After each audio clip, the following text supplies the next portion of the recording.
Hey guys, I'm Janet on occasion, and today we're doing something a little bit different. We're going to be talking about chaos, and mainly chaos in general, but this will lead up to us speaking about the 4 different chaos gods. Because I'm actually going to be playing a little mini tournament using the Ultimate Chaos mod with some other YouTubers, and I've picked Slaanesh as my team.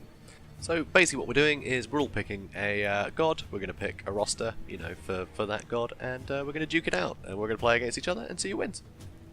So in this first episode, I'm just going to be talking about the Chaos Gods, sort of in general, but basically how they operate in the mortal realm, a bit about their realm, but yeah, basically just how, you know, in a very general sense, how they operate. And then in the next, next 4 episodes, I'll be talking about Slaanesh, Tzeentch, Nurgle, and Khorne. Maybe not in that order, but I'll definitely be talking about Slaanesh first, because that's my chosen army. So, yeah, it should be fun. So, yeah, let's get to it. So, the Demons of Chaos. Far beyond the boundaries of the mortal world lies an impossible domain of magic and dark wonder. This is a nightmarescape of desire, hatred, whimsy, and terror. Here, no physical laws apply, save for those enforced by the creatures that live within its bounds. This is the realm of chaos, dwelling place of the dark gods and the demons of chaos. None can say how long the realm of chaos has endured, for time has little purchase on this damnable kingdom. It may be that it is so old as history itself, formed even before these stars blazed to life and the world itself was created. Yet the realm of chaos and all its dire minions are the hopes and fears of living creatures made manifest, so how could it possibly exist before the sentient races arose? In the end, it matters little how the chaos gods came to be. It matters only that they exist, and they are hungry for the souls of mortals. There are 4 chaos gods: wrathful Khorne, devious Tzeentch, pestilential Nurgle, and cruel Slaanesh. They are jealous and prideful deities. Each believes himself destined to be the supreme ruler of all existence, and constantly strives to wrest control of the realm of chaos from its dark brothers. Yet the gods seldom lower themselves to direct confrontation. Such is the business of minions, not omnipotent masters. Thus can each god call upon mighty armies of demons to do battle in his name. Just as the Chaos Gods are beings of magic, so too are the demonic servants. Each demon is a splinter of his divine master, a distorted reflection of mortal yearning, a shard of emotion and dark desire given form and license to destroy. Thus does every demon reflect something of his master's presence and personality. Demons of Khorne are muscled and brutal, driven to slaughter and murder, whilst those that serve Tzeentch are whimsical and devious, shunning physical combat in favour of the sorcery that Khorne detests. Nurgle's demons are by far the hardiest of their kind, if somewhat moribund in thought and deed, while Slaaneshi demons are lithe and whip-quick, as delicate in form as they are vicious in temperament. Regardless of form, demons are unnaturally resilient, able to shrug off blows that would tear another creature asunder. Indeed, a demon cannot truly be slain. His physical body can be destroyed, true enough, but this merely banishes the demon's spirit into the swirling wellspring of magical energy known as the Forge of Souls. Thus vanquished, the demon embarks on the process of creating a new body to inhabit, and dreams of vengeance against those that humbled it so. Though they might share many characteristics, no 2 demons are alike entirely, as the infinite variety that Chaos commands can be found amongst the warriors of the demonic hosts. Many demons sport extra appendages, ensorcelled weapons or other even odder powers that are the envy, or sometimes the pity, of their peers. Such oddities are bestowed by the demon's patron in celebration of glorious service, or in punishment for ignominious failure. It's not always possible to tell one from the other.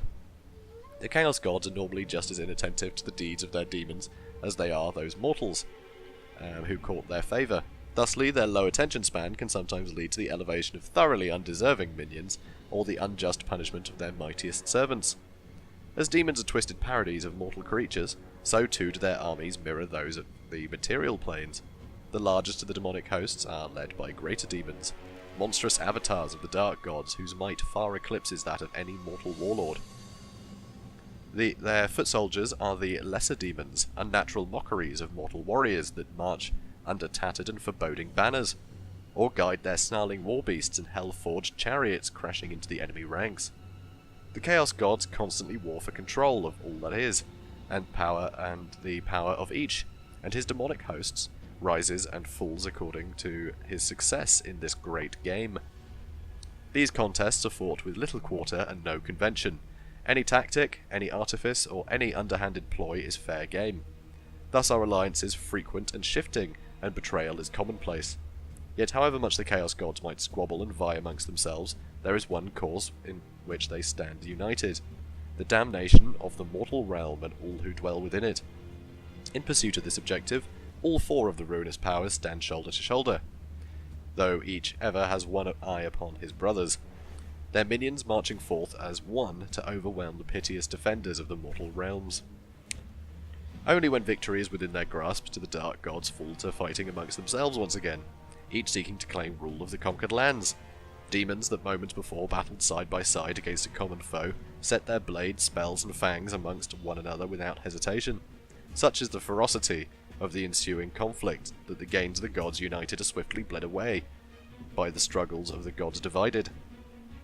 A landscape that roiled and writhed with dark sorcery can return almost to normal in a matter of hours, as the battling hordes consume the magical lifeblood to fuel their struggles, and without magic to sustain them, the demons are inevitably sucked back into the realm of chaos. Thus is the mortal world preserved from ultimate destruction, not through valour or strength of arms, but through the same godly greed that provoked the initial onslaught. This is of little comfort to those whose lands have been ravaged. Whether through scholarly lore or primitive superstition, they know it is only a matter of time before the Dark Gods unite once more, and the demons of chaos walk the mortal world once again. So all I can say there is thank God that the Chaos Gods hate each other. That's really convenient. But yeah, so they come from the realm of chaos, and so we're going to talk about that too. So, the realm of chaos is a place of dreams and nightmares, where cause need to not follow effect. Within its bounds, anything is possible. Here, there are no physical laws akin to those that dominate the mortal world. Within its confines, hopes and fears become real, and reality is reborn as fevered hallucination. Gravity, shape, space, and reason, all are in flux and utterly mutable to the will of the Chaos Gods. Few mortals are capable of perceiving the realm of chaos in its true splendour, for the living mind recoils from the otherworldly landscapes. Thus, no two visions of the realm of chaos are exactly alike, and are often contradictory. The Dark Gods of Chaos each have their own particular spheres of influence, their own demonic servants and their own territories, yet the realm of chaos is not merely the home of the Dark Gods. It is also their battlefield, the arena for a great game of supremacy. The brothers are constantly at war with one another, vying for power amid the plains. Despite their myriad differences, the Chaos Gods share a common goal: total domination of all that is. But such absolute power cannot be shared, even amongst gods. So it is that peculiar world is burdened by constant wars of attrition. Vast demonic armies swarm across crystal plains, venomous forests, bone-choked swampland, and rivers of churning gore, battling to the death to claim and counterclaim territory, and the magical lifeblood that goes with it. In the realm of chaos, where magic is the stuff of being, the breadth of a domain is not merely a symbol of power, it is indeed power itself. As the minions of one god seize advantage, captured territory is moulded to the whims of its new master. If Khorne overruns a portion of Nurgle's festering garden, the diseased foliage swiftly decays down to nothing, leaving only ruddy wasteland. Similarly, should Tzeentch manage to wrest the same territory from Khorne, crystalline structures burst forth from the parched firmament. Alliances in this internal war are complex, but far from unknown. In fact, the Dark Gods often seek advantage through common cause. Though Khorne is the greatest of the brothers, he is not all-powerful. Tzeentch is his closest rival, but if the circumstances are right, then Nurgle, and sometimes Slaanesh, can rise to be his equal or eclipse him entirely. As if this were not complicated enough, there are deep-seated rivalries amongst the gods that can further influence matters. Khorne most despises Slaanesh, whose dark designs are an affront to the blood god's sense of honour and martial pride. Similarly, Tzeentch and Nurgle, respectively the manifestations of hope and despair, need little spurring to come to blows. Each god strives for dominance over the others, and though one may gain ascendancy for a while, no god has yet succeeded in vanquishing another. As one god gains mastery, the others combine against him, and as the allies grow in power, they divide, forming new pacts of necessity, until another conqueror emerges to be vanquished in his turn. Far to the north of the lands of the Old World, the New World, and Far Cathay lies the region known as the Realm of Chaos. It is the legendary home of the lost and damned, and so it is said, of infinitely worse things. The numberless and nameless monstrosities that inhabit the eternal plains It is the birthplace of heroes and monsters, and forged from which eternal life or everlasting damnation can be wrought. In reality, the realm of chaos is this, and incomprehensibly more besides. In terms of mere mortal understanding, the legend alone must suffice, for it is impossible for a man to truly know the nature of chaos without losing his mind, his body, and his soul. No matter where a traveller starts his journey, if he were to head due north, he would eventually find himself in the Chaos Wastes. A desolate and blighted landscape bleeds across the crest of the world, in all directions, becoming ever more inhospitable and bizarre the further north the trespasser heads. As our traveller presses further into the wastes, he would find himself labouring beneath a storm-shaken sky, a turbulent, broiling darkness pierced by lightning and blasted by roaring thunder. Here he would witness the rebellion of nature, where even the elements are said to be torn between the mortal and immortal worlds. Gargantuan pillars of black and broken stone stretch in every direction in the horizon and beyond. These marker stones surround the angry blackness of chaos like gigantic teeth, ranged about the gaping maw of an impossibly titanic entity. Were our traveller to step over that boundary, he would not find himself lashed by storm or shrouded by night, but swallowed into a region of infinite space, altogether removed from the mortal world. Words alone are incapable of describing that which lies beyond oblivion's veil. Thus we must leave our traveller at the gates of chaos, where we are unable to follow, even in our imagination. What we do know is that there are those who have taken that step, remained forever haunted by their experiences, constantly driven to acts of bloodshed and war, for surely it was not meant for mortals to wander at will in the company of gods, and no one who dares enter their realm is ever as they once were. The power of chaos is to change body and mind, as the power of fire is to burn and consume. The winds that blow from the realm are not winds of air, but of pure sorcery, the vital and uncaring energy of transmutation. None can bear the touch of chaos and remain truly sane. When the world was young, it was visited by an ancient and almighty star-faring race known as the Old Ones. The Old Ones travelled the stars by means of interdimensional gateways, spanning incredible distances in the blink of an eye. One of these gateways was placed at each of the opposing poles of the world, built millennia before the dawn of man. Behind these portals lay a realm of pure flux, an unimaginably vast dimension that connects all points in the universe. This other world has no substance other than that called into being by pure thought, for it acts as a dark mirror to the hopes, dreams, and emotions of the beings that dwell in the material realm. The strongest of these emotions coalesce and take shape, growing in size until they become roiling seas of passion that attain a sentience of their own. These are the gods of chaos, beings of pure energy that fuel the struggles of the young races from beyond the veil. The collapse of the gateway that hung above the northern pole was a cataclysm that brought the inheritance of the Old Ones into ruin. A terrible catastrophe tore apart the eldritch machineries of the polar gate, causing it to crash down to Earth in a burning hail of star metal. Vast chunks of the evil substance known as warpstone coalesced in the material world, one of which was so large that it formed a sickly green moon that men call Morslib. The disaster irrevocably damaged the mortal world. Nature itself was corrupted, and the skies were choked by a glittering cloud of particles made from the stuff of change, scintillating warpstone dust that mutated every living thing it touched. Thus were the monsters of the world brought into being. Where once there was a gate, there is now a gaping wound in the fabric of reality, a portal through which the dread masters of chaos can manipulate the lands of mortals. Rather than fight against these immortal and omniscient essences, the men that live in the shadow of the realm of chaos worship them as deities. These fell powers ask for total and complete devotion from their followers, growing strong upon conflict and bloodshed. In exchange, they offer their dark blessings, and the faithful can grow strong indeed.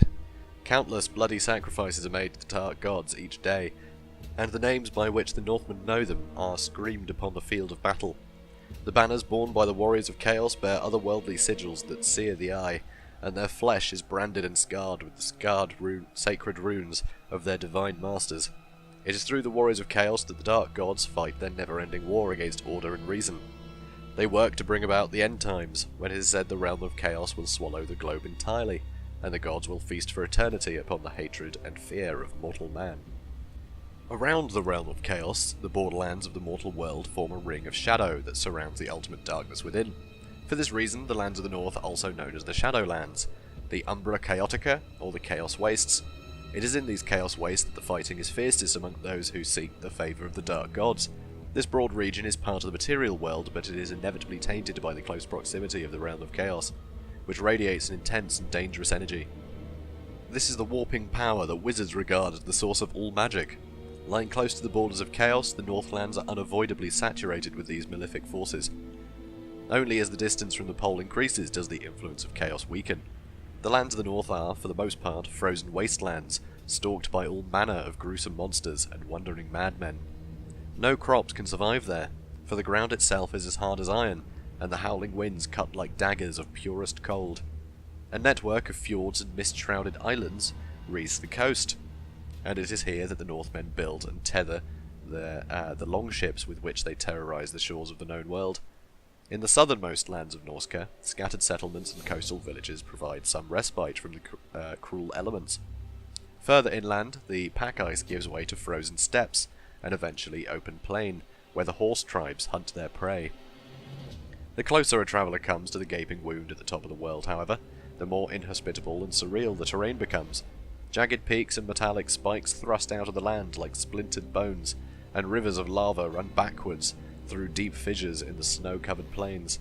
Monoliths raised to the glory of the Chaos Champions dot the untracked wilderness, their pitted surfaces bearing legends of bloody deeds, vast skull-topped bastions, wrenched out of the world's crust by the forces of pure change, cast shadows across the snow that dance and flicker as they play out scenes of slaughter and death.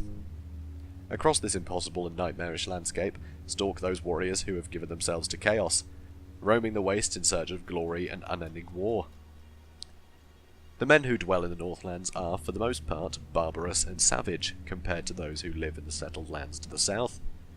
Though typically larger and more physically powerful, they are not unlike other men, and in times of peace, traders from the north can be found hawking their wares in the markets of cosmopolitan cities such as Marienburg in the west and Wyjin in the east.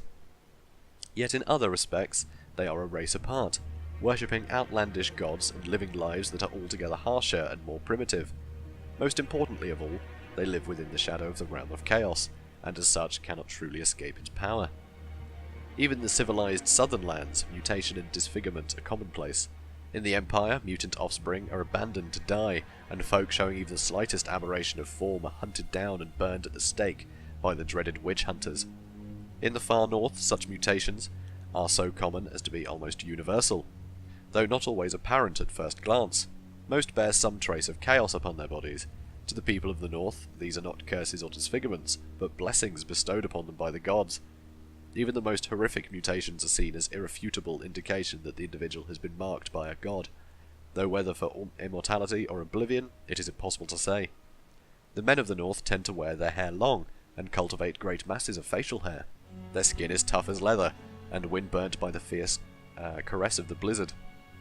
They protect themselves from the fury of the elements with furs cut from the backs of wolves, bears, or the nameless beasts that roam the wilderness.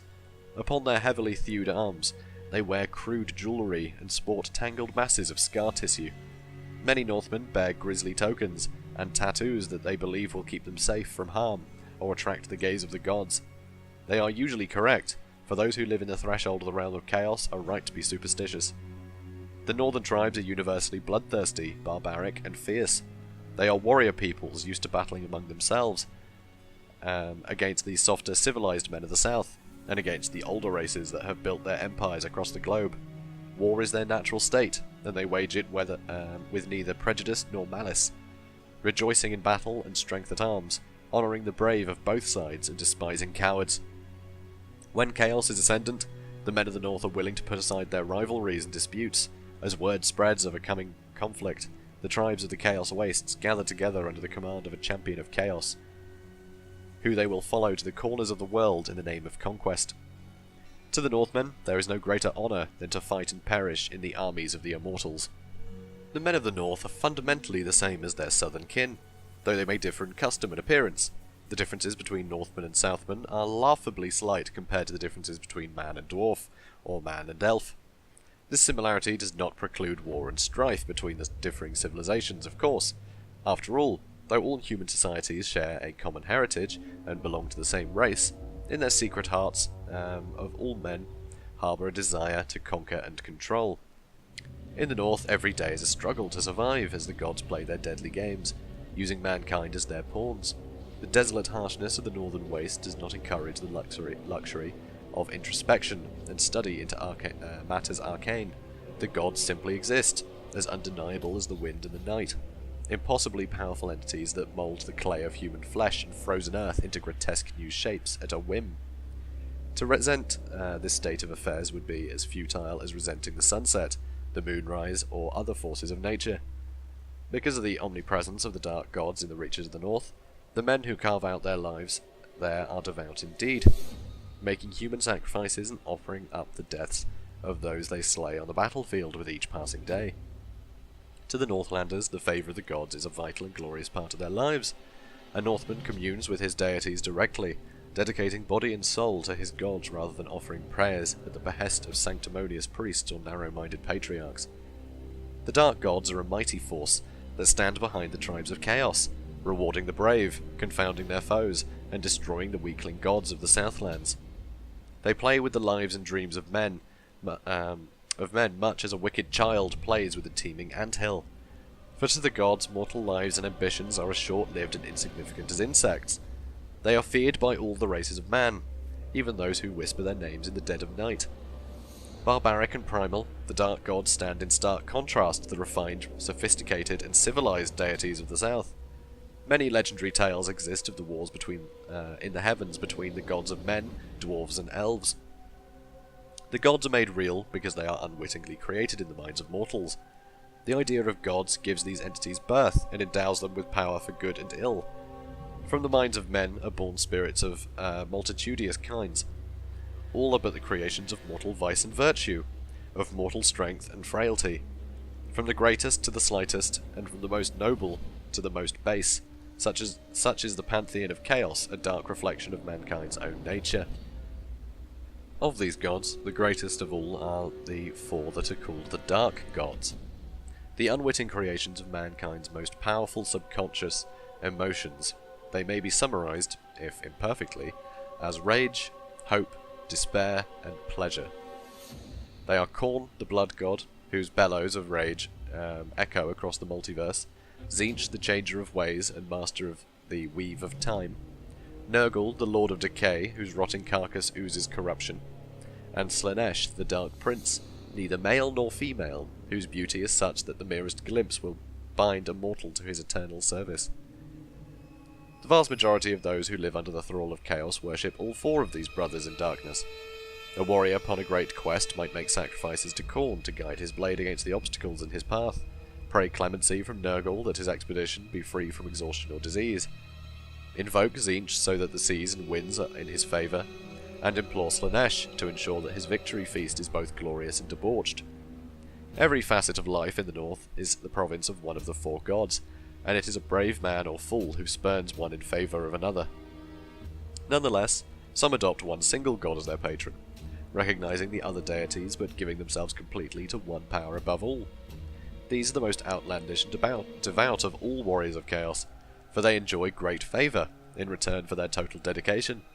Though mortals such as these may enter into this unholy pact to permanently ally themselves with a god and harness the power such association brings, they inevitably devolve as they progress further upon their dark path.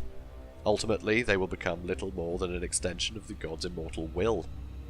It is the ambition of every young Northman to grow into a mighty warrior, and ultimately to face the judgment of the gods in a ceremony of summoning, or by travelling to the far north itself. If he survives this ordeal, he is judged to have been found worthy of his god's service, and of his tribe's respect. He is said to have been chosen by the god. These exalted warriors have the higher status amongst their tribe. They often bear the mark of the patron god in the form of a prominent tattoo, the brand of a heated iron or a pattern cut into their flesh. Once a warrior has been chosen, his deeds are said to be observed and judged by his patron, and sometimes by the other gods if he is especially powerful. He may start to mutate, often becoming bigger and stronger, whilst his skin may grow tough, leathery, or even chitinous, forming a natural armour. These qualities are regarded very favourably as gifts of the gods, and that make that warrior more formidable, as well as marking him for future greatness. Those who are especially favoured may return time and again to the realm of chaos, or to holy places along the borderlands, where they commune with the gods and receive further gifts. In the eyes of the Northmen, there is a natural and progressive relationship between the mass of roving warriors, the veterans that form the elite core of their armies, and those whose extraordinary gifts mark them out as the leaders of all their tribe. It is their enemies rather than the Northmen who differentiate between the youngest unmarked warriors, whom they call marauders because of their raiding and roving lifestyle, the Chaos Warriors, whose superior armour and status makes them easily recognisable, and the Champions of Chaos, the leaders and greatest of all. Should one who has been chosen continue to excel, he may ultimately become a Chaos Lord. The Chaos Lords are the mightiest warriors that walk the surface of the world, and their names blight all of history. Fortunately for the civilized world, perhaps one in several thousand who set foot upon the path of chaos reach this pinnacle of martial perfection. Rarer still are the Chaos Lords that the Dark Gods elevate to sit at their side as a demon prince.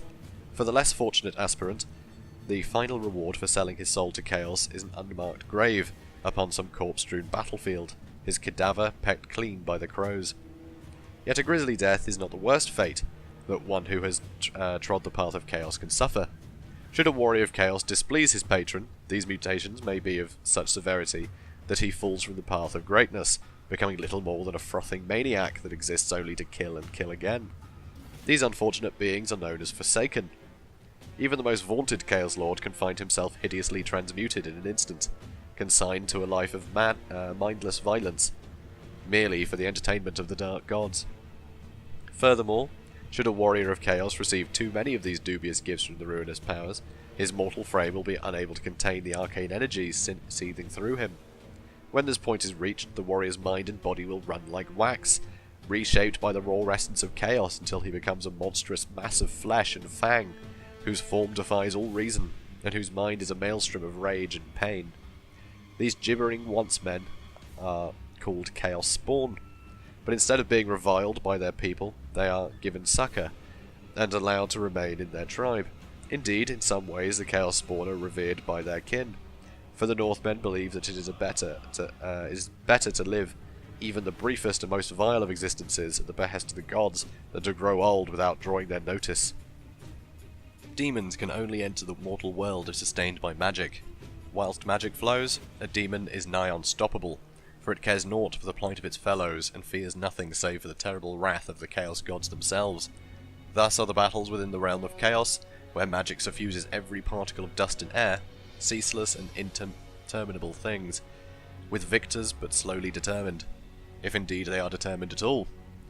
Yet when the demons spill over into the mortal plane, their power waxes and wanes with the winds of magic, making them highly unpredictable foes.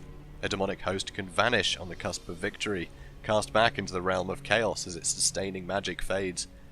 Conversely, a demon army can be whittled away to almost nothing, only to come back stronger and fiercer than ever when the winds of magic howl. Thus, the greatest demonic incursions are born of storms of magic, of reckless wizardly duels and other sorcerous calamities. In the frozen north, where a swirling gateway spews raw chaos into the world, demons have free rein to sow terror and malice.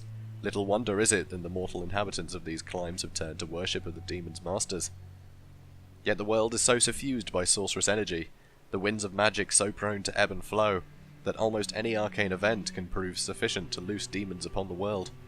Indeed, the world contains many places where the walls between reality and uncreation are particularly thin, legacies of wild magic, through which the demons of chaos can bring ruination and death. There are countless other places where the tide of reckless magic is kept in check only by the careful artifice of mortal creatures, the sites of elven waystones and Lustrian temple cities to name but a few. The disruption, or worse, the destruction, of such places can loose so much raw magic that the resulting demonic incursion can last years, decades, or even centuries. Demonic invasions are seldom motivated by territory or plunder, for the otherworldly minions of the Dark Gods have no desire for material wealth. Sometimes incursions are a key element in some divine scheme for supremacy, the lives and deaths of mortals made over into extra pieces upon the great game's sprawling board. But underpinning this truth is that for both the Chaos Gods and the demons they command, the mortal world is another canvas upon which to paint their own madness.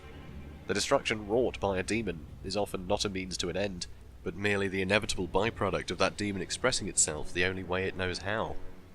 Like the Dark Gods they serve, the demons are generous with their gifts, whether the recipient wishes to receive them or no. Nurgle's minions spread plague not to bring suffering and despair, but because they are driven to do so by the dark spark of divine essence within them. They cannot conceive of why their diseases should cause such dismay among their victims, for a demon of Nurgle finds nothing more joyous than to be afflicted by pox or pestilence. Demons of Slaanesh revel in excess, and the torment they bring is, as far as they are concerned, the most philanthropic of blessings. Similarly, Tzeentch's demons subvert and mutate the natural order, not out of cruelty, but are motivated by a combination of their own easily provoked boredom and the assumption that their victims must similarly be driven to ennui by their static and staid existences, something instantly cured by the mutating gift of change. Only demons of Khorne are truly selfish, ever seeking to claim skulls for the Skull Throne, and so rise to higher status in their dread master's eyes. In this way, demons are akin to malicious children, who possess a box of fascinating toys that are fragile by nature but unlimited in number. After all, in its own way, the mortal world is as resilient as the realm of chaos. A city humbled by plague or broken by war will inevitably recover. A mortal army torn to bloody ruin by fang, blade and claw, or blasted apart by sorcery, will soon be replenished or replaced. This may take hundreds of years and cost untold thousands of lives along the way, but demons don't reckon time as mortals do, and inevitably find something else to draw their interest in the meantime. If the demons even comprehend the harm they are causing, they most certainly do not care. Inevitably, and with few exceptions, the mortals of the world react unfavourably to the demons' beneficence, and assemble their armies to do battle. Though the demons are always somewhat dismayed at this obvious rejection of their gifts, all save the demons of Khorne, who simply view an enemy army as a single massive offering waiting to be claimed, their innate joy of battle swiftly overtakes them. After eternity of fighting their fellow demons in the realm of chaos, the opportunity to strive against mortals, with their shifting and unpredictable natures, is a fresh and invigorating experience all of its own. At this point, the biggest and most powerful demon in the host assumes overall command. Occasionally, such primacy is guaranteed by that demon standing within the Dark Pantheon, but most of the time it is a privilege that must be fought for. Such bouts of dominance can rage for days, as the various pretenders and the portions of the host at their individual command battle for control.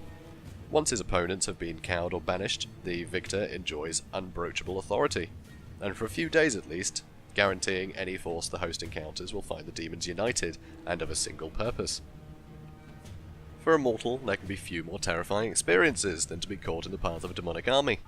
Heralds of the gods ride at the army's head. They spread the proclamations of their masters in a tongue so dark and twisted that it somehow pierces even the guttural battle chants of Khorne's bloodletters, and the discordant singing of Slaaneshi demonettes. As the main host grows nearer, a shadow falls across the sky, the sun's light choked from the air by the unfurled wings of roaring bloodthirsters and squawking furies. If there are demons of Nurgle amongst the host, the next thing to be noticed is a bowel-loosening foul odour, and the baleful drone of 1,000 plump black flies. Now the very ground upon which the army marches starts to ripple and flow, as Tzeentch's demons spread their gifts of change with rampant glee. Water flows uphill, trees twist into blackened and writhing tentacles, and the air is suffused with multi-hued fire. In the final moment before battle, the demonic host falls silent. Tens of thousands of eager demonic eyes watching to see if the mortals will stand and fight, or flee in terror. Then the air rings to the sound of 100 sonorous horns. Roaring and bellowing, shrieking and squealing, the demons hurl themselves forward to assail the doomed foe. When the gods of chaos will it, the tribes of the north gather. Their call is most keenly heard by the chosen, and by the most revered champions of chaos. But even the youngest of warriors cannot fail to heed their summons. The realm of chaos itself swells with energy, and from its edges snaking tentacles of power extend southwards. As space is warped by the incursion of the realm of chaos into the mortal lands, so the area of surrounding shadow is also pushed southwards. Beneath that shadow the armies of chaos advance, or, some say, are driven. For as their homelands are swallowed by darkness, so the tribes are inevitably compelled southwards. As the borders of the realm of chaos heave and flux, so the winds of magic blow hard, and the raw power of magic flows into the world. It is said that the champions of the gods can sense this power as an ordinary man feels the wind, or sees the waves upon the sea. Even in the far south it is commonly supposed that wizards are able to see sorcerous emanations invisible to others. Upon this wind ride creatures from the realm of chaos itself, demons and spirits, the lesser gods of the tribes, and even, it is said, the gods of chaos themselves. It is only upon the most powerful and enduring gales of energy that the greatest and most dangerous creatures can endure the mortal world, and join the great incursions of chaos that plague the world at large. Fortunately for mortals, the power of chaos has always waxed and waned, its tendrils extending and retreating, and for most of the time the shadows lie close against the pole and far distant from the lands to the south. Whether the ebb and flow of chaos is itself a random and natural phenomenon, insofar as such an unnatural place is subject to natural laws, or whether it happens at the behest of the gods, is impossible to say. The men of the North believe that the will of the gods is not a matter of concern for mere mortals, and perhaps they are right. With every passing decade, the threat from the powers of chaos becomes greater, though the change is too subtle for a single man to perceive during his meagre half-century of life. As the years march past, the long-lived Slan and the scholars of the elven races watch the doom of the world unfold before them. Slowly, indisputably, the incursions of chaos are becoming more common. Though hundreds of minor invasions and raids occur each year, the full-scale wars that permanently scar the memories of mortals are growing in number and frequency.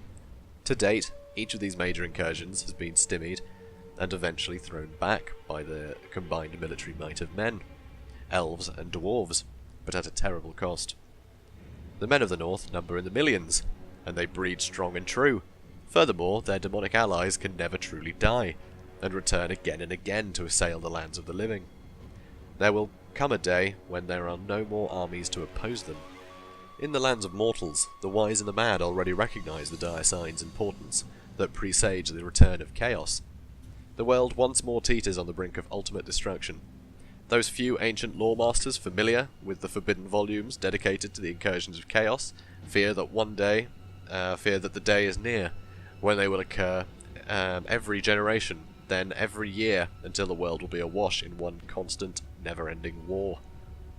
So, obviously in all that, in this whole episode I've been talking from the Warriors of Chaos and also the Demons of Chaos books, and I think it gives quite a good picture. It never says specifically these things, but you can piece together a narrative there where the Chaos Gods basically need mortals because they don't have influence over the whole world, and they can't spawn their armies, in the real world, unless, the winds of magic are particularly, sort of powerful in that place. So they've got to rely on mortals, and the place that they can exert most power over mortals is where the winds blow the strongest, which is by the pole. So obviously the Norskins are perfect for, moulding to their whims. So they promise them, dark sort of gifts, all the rest of that. That's easier to sustain for them there, right? So they can, they can bestow these gifts of mutation, all the rest of it. They can exert that influence. And it's the willingness of those mortals to give it to them that allows them to, to do that. And also sometimes, they don't want to, but in the North, they're strong enough to do what they want. But they need those mortals, because they need to get armies of mortals to go to war with the other mortals to exert their influence. And then, once that influence is increased, then they can start to send in demons, because those demons can only exist, dependent on the ebb and flow of the winds of magic. And so for, sort of scheming with mortals to have them, destroy waystones and, Lustrian temple cities and, disrupt that geomantic web and the Great Vortex in Ulthuan, things like that. They need mortals to, dismantle that infrastructure that keeps the winds of magic at bay. And only then can they bring in their demons to fight. And so obviously the demons, from what I can tell, are basically the souls of people who have given themselves to, to these gods. And it's not even necessarily that they've given them to the gods. I think originally it could just be, people with vices, because obviously they were born, the Chaos Gods were born out of those vices. That's just how, the realm of chaos works. It's people's sort of thoughts and, and whims sort of, manifested in the form of a god. And so that they would be the first demons, right? It would be those people with those vices that would be their first servants, that sort of conjured them into existence. And, and the more souls are collected, from these Norskins who give themselves, the more demons there can be. But obviously they still need more mortals to go and, dismantle this stuff so the demons can actually operate. But of course they're fighting two wars at the time, because they're also fighting against all their brothers. As much as they want the mortal realm, they're busy fighting constant war in their own realm, in this sort of timeless void. So it's all a bit crazy, it's all a bit mad, but I just love the fact that there's that loophole where, you know, they have to exert their influence upon the mortals, so the mortals can, you know, spread their influence in the mortal realm. It just stops them being this invincible thing, you know? If you can fight the mortal enemies of chaos, then you can prevent the demons, which I think is really cool. I think that's really good. But of course, you know, demons can turn up from any catastrophe. You know, any sort of, you know, a wizard miscasting can spawn a demon, you know, because they're channeling the winds of magic. So suddenly you've got like a, they're almost like a sort of a beacon for these demons to go, yep, there's a lot of winds of magic concentrated in one place, I will manifest. And of course, I wouldn't be giving the whole picture if I didn't also point out the fact that there's the Chaos Moon as well, which has a big impact on this. So now I actually want to read from another book. It's one of the Warhammer Fantasy Roleplay supplements. And it just talks about the two moons in the Warhammer world. So, two moons orbit the world. Silvery Manslib, beloved of Manan, has a cycle of 25 days and affects the ebb and flow of the tides. Dark greenish Morslib, beloved of Mor, which is the god of death, by the way, has an erratic cycle, unpredictably appearing smaller or larger in the sky. In times of disaster, some claim to see a mocking, twisted face appearing on its surface. Also known as the Dark Moon or the Chaos Moon, Morslib heralds great misfortune when it appears close. A popular legend tells of a gateway in the sky through which demons emerge to prey on people.